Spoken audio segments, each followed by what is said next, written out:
इस वीडियो में हम लोग डिस्कस करने वाले हैं केयर हेल्थ इंश्योरेंस का क्लेम का प्रोसेस। जी हाँ, तो देखिए भाई, रिसेंटली मैं हॉस्पिटल से डिस्चार्ज होकर आया हूँ, तो मेरे पास भी इसी कंपनी का यहाँ पे हेल्थ इंश्योरेंस था। तो क्लेम का क्या प्रोसीजर रहता है, स्टेप बाय स्टेप बताऊँगा कि कैशलेस क्लेम का क्या प्रोसेस रहता है, प्लस अगर आप रिम्बर्समेंट करना चाहते हो तो उसका क्या प्रोसेस रहता है। साथ में अगर कोई भी अदर हेल्थ इंश्योरेंस कंपनी है तो उसका भी सेम ही प्रोसेस रहता है।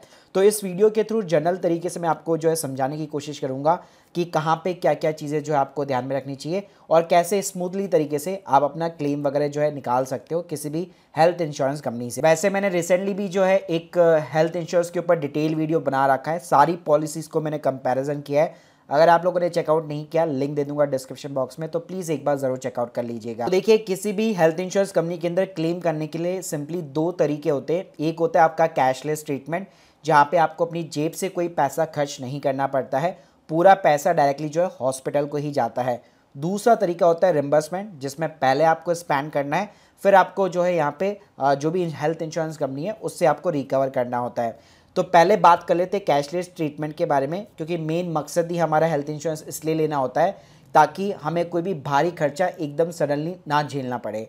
तो देखिए, कैशलेस ट्रीटमेंट के लिए आपको क्या करना होता है, कोई भी अच्छा जो बड़ा हॉस्पिटल हो, पहले आपको ये देखना पड़ेगा क्या वो हॉस्पिटल आपने जिस भी हेल्थ इंश्योरेंस कंपनी से जहाँ से भी आपने ले रखा है, जैसे अगर मैं केयर की बात करूँ, तो क्या वो उसका नेटवर्क हॉस्पिटल है कि नहीं है। तो देखिए, नेटवर्क हॉस्पिटल की लिस्ट निकालना बड़ा ही आसान होता है। आप सिंपली अपने जो है वेबसाइट के ऊपर जाइए, जैसे मैं केयर की वेबसाइट के ऊपर हूँ, तो यहाँ पे आपको हॉस्पिटल लोकेटर यहाँ पे मिल जाता है।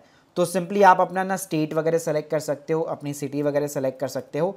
तो ये आपको जो है सारे हॉस्पिटल की लिस्ट निकाल के दे देगा जहाँ जहाँ पे भी आपका कैशलेस ट्रीटमेंट यहाँ पे पॉसिबल है। जी हाँ, और यहाँ पे आजकल एक और लिस्ट निकलती है एक्सक्लूडेड प्रोवाइडेड लोकेटर की, तो इसको ध्यान से चेक कर लीजिएगा, क्योंकि ये वाले जो हॉस्पिटल होते हैं वो बैन होते हैं। तो वहाँ पे आपको 1 रुपये का भी रिम्बर्समेंट या फिर कैशलेस ट्रीटमेंट नहीं मिलता है। तो आपको मेक श्योर करना है कि आप जिस भी हॉस्पिटल के अंदर अपने नियर बाई या आपका जो भी हॉस्पिटल है वो एटलीस्ट आपके हेल्थ इंश्योरेंस के साथ में नेटवर्क पार्टनर जरूर होना चाहिए। तो गाइस, क्या होता है, आपको सिंपली जो है हॉस्पिटल के अंदर एक टीपीए डिपार्टमेंट होता है, जो पूरा का पूरा एक जो है डिपार्टमेंट होता है जो इसी टाइप की चीज़ें देखता है, कैशलेस ट्रीटमेंट वगैरह या फिर जो भी आपका इंश्योरेंस रहता है। तो वहाँ पे आपको बेसिक से डॉक्यूमेंट जमा कराने पड़ते हैं। आपकी इंश्योरेंस की पॉलिसी हो गई, पेशेंट का पैन कार्ड हो गया, आधार कार्ड की कॉपी हो गई, अगर कोई रिलेटिव है, प्राइमरी पॉलिसी होल्डर कोई और है तो उसका पैन कार्ड, आधार कार्ड हो गया, डॉक्टर के प्रिस्क्रिप्शंस वगैरह हो गए, आपने कोई टेस्ट वगैरह पास्ट में करा रखें, तो ये सारी चीज़ें जो है बेसिकली यहाँ पे आपको सबमिट करानी पड़ती है। तो यहाँ पे क्या होता है कि जो भी यहाँ पे कैशलेस ट्रीटमेंट लेना चाहते हैं, सबसे पहले उनको एक प्री ऑथराइजेशन लेना पड़ता है। जी हाँ, तो आप देख सकते हैं जैसे आपका जो हॉस्पिटल नेटवर्क हॉस्पिटल होगा वो क्लेम को यहाँ पे प्री ऑथराइजेशन की रिक्वेस्ट डालेगा, तो आपको प्रॉपर ईमेल और व्हाट्सएप के थ्रू भी अलर्ट मिल जाता है। प्लस अगर आपको अपना पूरा प्रॉपर एक स्टेटस चेक करना है कि हॉस्पिटल ने कैशलेस के अंदर भी क्या क्या डॉक्यूमेंट और कितना अमाउंट वगैरह सबमिट किया है, तो उसके लिए एक सिंपल सी कहानी है, आप अपना ऐप के ऊपर भी लॉगिन कर सकते हो केयर के, या केयर की वेबसाइट के ऊपर भी लॉगिन कर सकते हो, और यहाँ पे सिंपली आप कोई भी क्लेम को यहाँ पे ट्रैक कर सकते हो। तो ट्रैकिंग में क्या होता है, जैसे आप देख सकते हैं 4 जुलाई को मेरे हॉस्पिटल ने जो है यहाँ पे 1 लाख के समथिंग यहाँ पे क्लेम किया था अमाउंट, और इसके अंदर आप पूरा बाकायदा सारी चीज़ें आपको दिख जाती कि हॉस्पिटल ने क्या क्या डॉक्यूमेंट्स वगैरह अपलोड कर रखे हैं।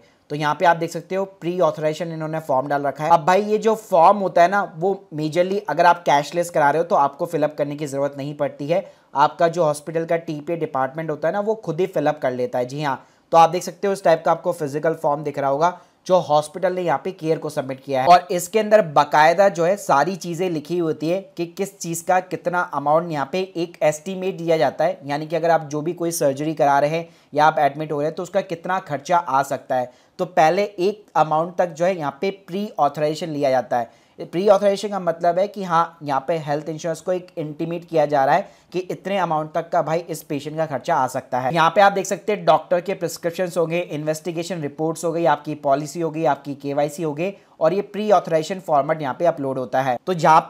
तो यहाँ पे जैसे ही प्री ऑथराइजेशन लेटर अपलोड होता है, उसके बाद में with in the 3 to 4 hours आपको वेट करना पड़ता है। कई बार तो जैसे आप मेरे केस में देख सकते हैं, यहाँ पे जो अप्रूवल है वो काफ़ी जल्दी भी आ सकता है। जैसे आप देख सकते हैं 1/18 पे प्री ऑथराइजेशन के लिए यहाँ पे रिक्वेस्ट सबमिट की गई थी, और 1/31 के ऊपर मेरे पास अप्रूवल लेटर पूरा आ चुका था। अब भाई, ये डिपेंड करता है केस टू केस। अगर आपका थोड़ा कॉम्प्लेक्स के केस होगा, कोई वेटिंग पीरियड एप्लीकेबल होगा, पॉलिसी के अंदर कुछ टर्म्स एंड कंडीशन होगी जो आपके सिचुएशन के साथ में मैच नहीं खा रही है, तो हो सकता है आपका क्लेम यहाँ पे रिजेक्ट हो जाए, या हो सकता है क्लेम अप्रूवल आने के अंदर जो है आपको काफ़ी वेट करना पड़े। तो भाई एक बार जैसे यहाँ पे जो है हेल्थ इंश्योरेंस कंपनी यहाँ पे क्लेम को अप्रूव कर देती है, तो बाकायदा जो है आपको एक पीडीएफ भेजा जाता है कि हम लोगों ने आपके इस अमाउंट तक का जो क्लेम आपको अप्रूव कर दिया है। उसके बाद में भाई फिर आपका जो है ट्रीटमेंट वगैरह स्टार्ट हो जाता है, और जैसे फिर आपका ट्रीटमेंट कंप्लीट होता है तो उस टाइम पे एक डिस्चार्ज की समरी बनती है, और वो जो आपका फाइनल बिल या आपका जो डिस्चार्ज का समरी होता है वो वापस यहाँ पे हेल्थ इंश्योरेंस कंपनी को भेजा जाता है। यहाँ पे भी आप देख सकते हैं, यहाँ पे हेल्थ इंश्योरेंस कंपनी को जो भी हॉस्पिटल ने डॉक्यूमेंट्स अपलोड किए हैं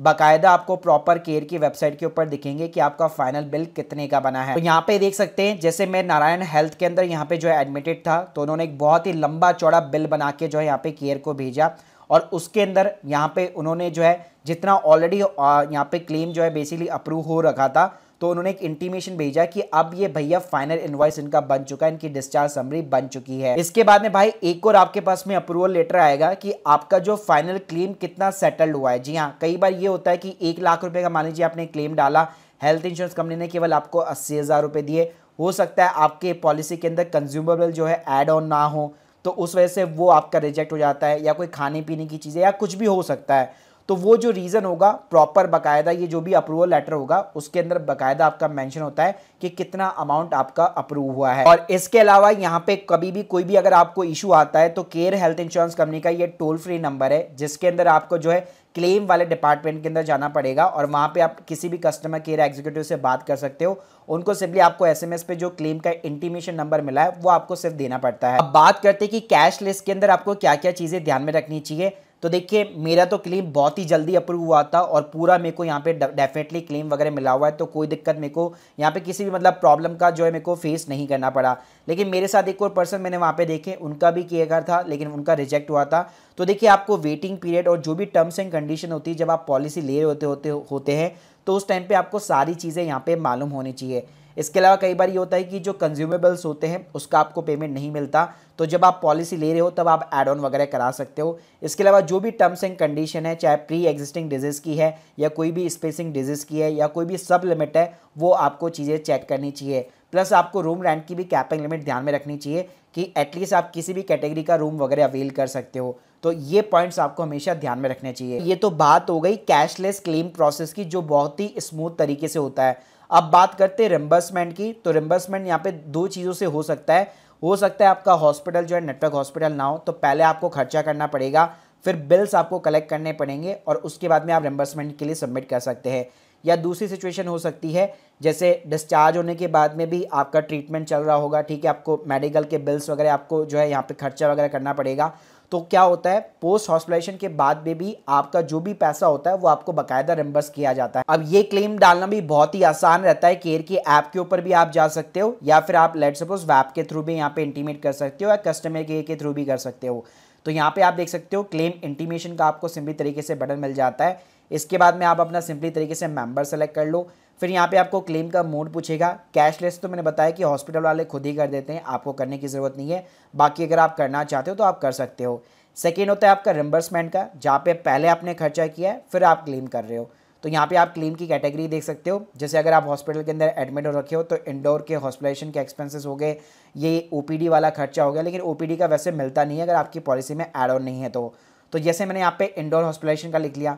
फिर यहाँ पे आप देख सकते हो pre hospitalisation and post hospitalisation लिखा हुआ है। तो जैसे कि अब मैं जो क्लेम करूँगा वो सारे के सारे डिस्चार्ज होने के बाद में पोस्ट हॉस्पिटलाइजेशन के खर्चे क्लेम करूँगा, तो यहाँ पे मैं वो कैटेगरी सेलेक्ट कर लूँगा। फिर यहाँ पे आप देख सकते हो आपका कोई भी क्लेम नंबर पहले से अगर होगा तो वो आपको दिखाई देगा। आपका बिल का डेट हो गया, कितना क्लेम अमाउंट आप करना चाहते हो, आपका मोबाइल नंबर वगैरह हो गया। तो ये नॉर्मल सी चीज़ें यहाँ पे आपको डालनी पड़ती है। इसी तरह अगर मैं कैशलेस वाले की बात करूँ तो वहाँ पे भी आप देख सकते हो आपको कैटेगरी यहाँ पे सेलेक्ट करनी पड़ती है। आपको कौन सा हॉस्पिटल के अंदर आप पहले से प्री ऑथराइजेशन डाल रहे हो वो आपको सेलेक्ट करना पड़ता है। मतलब केयर की अच्छी बात है, इन्होंने पूरा जो प्रोसेस है वो ऑनलाइन किया हुआ है। इसके अलावा भाई कई बार क्या होता है आपको यहाँ पे जो है मैनुअली भी प्रोसेस करना पड़ता है। उसके अंदर आपको ईमेल भेजना पड़ता है केयर को, एक स्कैन कॉपी भेजनी पड़ती है हेल्थ क्लेम फॉर्म की। जी हाँ, तो ये पीडीएफ्स की फाइल मैं आपको जो है डिस्क्रिप्शन बॉक्स में प्रोवाइड कर दूंगा। ये आपको हिंदी में भी मिल जाएगा, इंग्लिश में भी मिल जाएगा। तो ये आपको खुद ही फिलअप करना पड़ता है। जैसे पार्ट ए के अंदर आपने पॉलिसी नंबर डाल दिया, अपना नेम डाल दिया, एड्रेस डाल दिया, फिर सेक्शन बी के अंदर आपने अपने इंश्योरेंस की सारी हिस्ट्री बता दी पूरी की पूरी, ठीक है। फिर जो भी पर्सन यहाँ पे हॉस्पिटलाइज हुआ है उसका नाम आ गया, जेंडर आ गया, रिलेशनशिप आ गया, एड्रेस आ गया।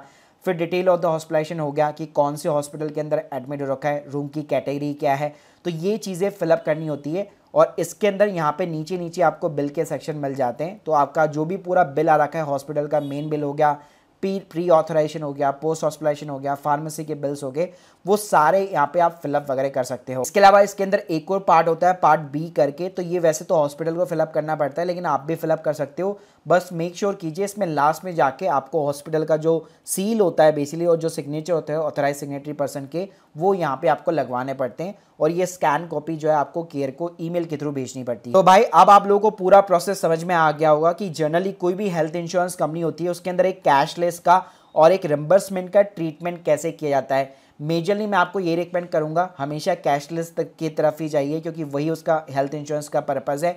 और रिसेंटली गवर्नमेंट भी ये बिल लेके आई है कि जो नेटवर्क हॉस्पिटल नहीं है वहाँ पे भी एटलीस्ट आप कैशलेस डेफिनेटली ले सकते हो, लेकिन उसके कुछ टर्म्स एंड कंडीशंस है तो वो आपको अपने हॉस्पिटल के साथ में चेक करना पड़ेगा।